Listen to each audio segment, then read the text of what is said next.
Now that we've got our clock all trimmed up and good to go, we're going to find this device in our bundle of parts. This is the moisture probe and sensor. This comparator will tell us how much moisture is in our soil and whether the pump needs to run to water our plant or not. And we're going to get this device out, and we're not going to worry about the wire and the probe right now.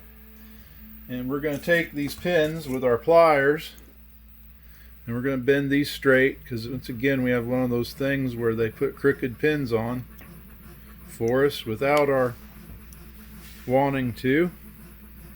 And we're going to straighten these pins up the way that we want them.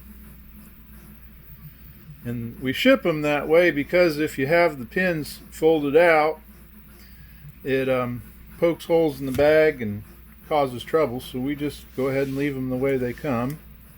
And then we'll install this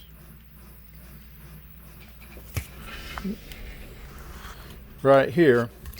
This board is a prototype board. It's an early prototype board, and we're just using it to demonstrate how to assemble this device. And your board will actually have another connection right here for the moisture probe that connects to this, and we're just going to go ahead and solder this one on down.